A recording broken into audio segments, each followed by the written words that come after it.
YouTube, Reseller Mom here. Welcome to today's video. Today I'm going to show you how I package up my women's underwear, specifically bras. So let's get started.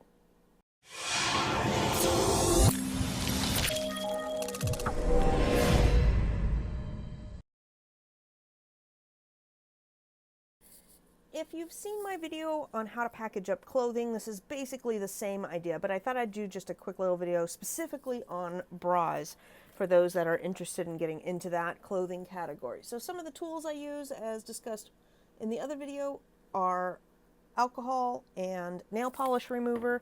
I also keep a lint roller handy in case if I need that. And I also have, let's see here, just some wipes if the outside, if there's a little bit of dirt to smudge off, and then a rag to use with the solvents there. And then I also have cotton swabs because sometimes those tags are very small and you need precise tag removal.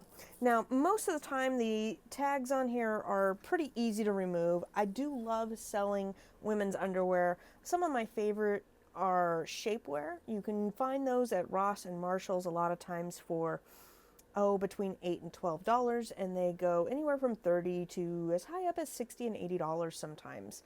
Maidenform is one of my favorite brands to sell. For the bras here, we've got a mix of Lily of France, Playtex.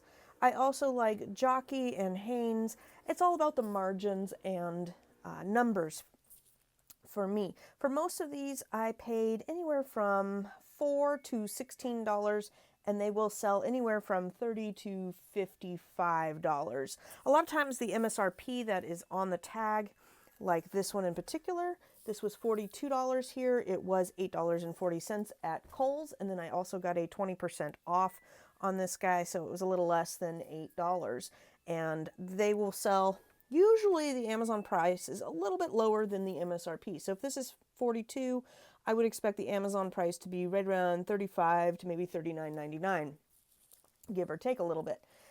So that's what I'm looking for numbers. As far as rank goes, I love finding things that are under the 50,000 in rank in clothing, if can be. I have gone up or done higher rank depending on the circumstances. You definitely don't want to get something that's too high rank. And also, if Amazon is on it, that's another thing you'll need to factor in. On things that are really good rank, I don't mind getting on there with Amazon because I know that lots are selling and mine will eventually sell. So let's get started here. I've got this one to show you how we're doing here. Right now, I have already taken off the tags, but the tags are basically look like this for Kohl's. They're fairly easy to take off. I'm not going to go through that because we did that in the clothing video. So this one has a price of $42. Amazon does not like it if barcodes are showing or MSRP prices are showing. They get customer complaints if customers are paying more than MSRP. They just don't like it there. Sometimes they're gifts or whatnot. So I just go ahead and I cover it up. Now these are just Fba labels that I printed out with a black box in them and then sliced them up into thirds. The reason I do that is if you put a white label on there, you will still be able to see through the barcode and the price tag. I like using the dark ones because if there's any problem with that or if the price is very dark, I just like it covered up. It covers all my bases. It's not very hard to do, and with the thermal label, it doesn't have ink, so it's not going to rub off. If you are not using a thermal label and you are using something with ink, I don't recommend doing that because the ink could rub off on the clothes in transit. I just don't prefer that. And that's why Amazon prefers laser and thermal labels for their FBA, is because they say if you use the inkjet ones, the ink tends to rub off on the product or not be able to scan if it does get rubbed off, and sometimes it will fade over time. So that's why they say not to use that kind of ink. I'm not sure if you knew that. You can get away with using it. I did ship with inkjet labels for, gosh, at least my first year. I was selling mostly books, but as I grew, I wound up getting the Dymo label. So I digress. Anyhow, so we're going to take the bra. I flip it over. Now this one's fairly large. We've got, what size is this one? This one is a 44 double D. And so we've got a pretty large bra here.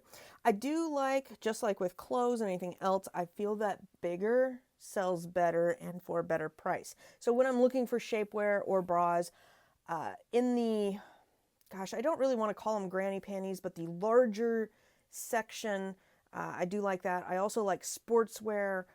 Sportswear tends to sell very well. So if you are looking in the workout gear, that kind of stuff, I do find that the larger sizes just sell more and sell more frequently.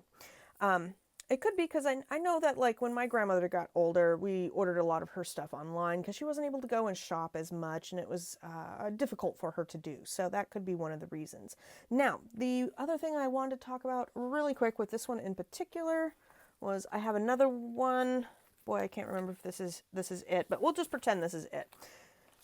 Actually, oh, it's sitting over on my desk. But if you have two bras that are the same, and this one right here, it doesn't say the size on the FBA label, and I wasn't able to determine.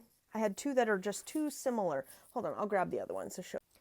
So when applying my labels to this, everything was in Inventory Lab. When I scanned things in, I went ahead and added it to a buy list within Inventory Lab, and then went to go label these, and I was trying to determine the differences between these, and the label just says Playtex, Love My Curves, T-shirt bra nude, but they're two different sizes. So I obviously have two different things here and two different numbers to correlate, but the label ran out of room and the size is not on that description. So what I did was I just went in to add a product, and I went ahead and scanned one and then clicked on the view product page, and up in the URL of that item will be the ASIN there, and then I was able to match up my inventory that way. Sometimes it's hard to do that. Most of the time my labels will say, you know, it's 36C or 38D or whatever the case may be, and I'm able to match things up right away. But I have a whole table full of bras today that I'm getting shipped out, and this was the only one that was a little bit harder to find. Okay, now when I wrap mine up, you want to keep the integrity of the cups together, just like in baseball hats. So I do baseball hats a lot the same way. I sell a lot of golf hats, baseball hats, pretty much any kind of baseball style cap. You can get those at the discount stores as well. They do really, really good. So for this cup size, it looks like it's going to be a 2-bagger, maybe even more. She is quite big here. And sometimes it takes a little bit of a trick to get together. I'm going to go ahead and grab my bag out. I seal everything in these poly bags. This is an 11 by 14 that I'm using. A lot of my bras, especially since they're on the big size, go into the 11 by 14, but every once in a while I use a 9 by 12. Okay, so I get the cups kind of airborne there. Get them like this, so we have kind of a clamshell effect going. And then, ooh, I did not account. This one is not going to fit in there. She is too big for that. So my next size up bag I get is whatever's in the thing of higher than 11 by 14. I think 12 by 18. There we go. And you don't want to squish these. Some items, you know, like a sweatshirt or something, if it's folded up nice, I don't mind squishing it a little bit because it's clothes and it's laid flat. It's not going to do anything. But on these guys, I want to make sure that they are going to stay and maintain their shape.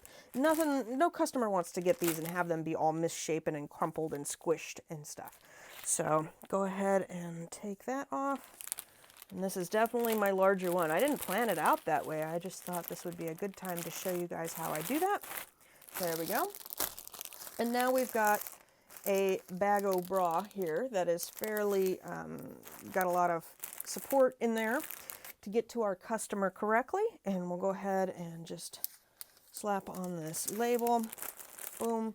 We are done. Now, as far as packing into a box, some things I do for my hats and my bras that are packed with these pillow things, I'm not going to put it at the bottom of a box and then put a bunch of heavy stuff on it. That would be not good. In fact, most of these bras, since I have a table full of them and they're all going to the same location, I will have a box that just has the bras in it. I feel like it warrants it in this occasion. If I just have one or two and I'm putting them in a box, they will go towards the top. The problem you have with that is then if you are trying to fill up the top with dunnage, you don't want to fill up with dunnage and squish these down. So anyhow, that is how I pack them to get the best support out For eBay, I have seen a lot of people that do a very similar method. They take the pillow packs, that's what these are called, is just Air Packs, Pillow Plus, Airbus, I don't know, they have a couple names, and put them in there, and then they can ship out and keep them from getting squished. If I were to ship this in eBay or a hat in eBay, I like to put it in a box. I have had other people tell me that they have put them in a bag. They've gotten it air puffed enough to do that. The other thing I've seen some eBayers do for shipping hats and bras and things like that is to make their own pillow pack and or what do you call it, like airbag the whole thing. So what they will do is they will take a bra or a hat that they want to do. They will go like that. They will get a lot of air in it, and then they will use an impulse sealer to kind of blow it up and seal it so that this becomes a pretty big bag and sealed. I can't really do it here because my impulse sealer is way over there, but I think you get the gist of that. Basically, you want the air to be in there and be good. I've seen the same effect with shipping similar things with Ziplocs. You can kind of get a little bit of air in there. You can even use a straw and blow some air in there and then get it zipped shut to ship it. But for Amazon, I prefer this method. For eBay, you can get a little bit more creative and figure out what you're going to do. I think it also depends on the product itself and you know, its structural integrity. With different things, you're going to have to come up with different solutions. But for bras and underwear, this is my preferred method. Bras and hats. And that's it. That's all I have to show you guys. So I hope you enjoyed this video. I hope it helped you out a little bit. Don't let these types of things become intimidating for you. Sometimes shapewear can be a little bit difficult to figure out how you're going to pack it up and not have any damage done to the product, because some of these have some wires in them or structure to them that you do not want to hurt in any way and have it show up misshapen to your customer. All right, take care. Leave me a thumbs up if you like these types of videos. Have a great day.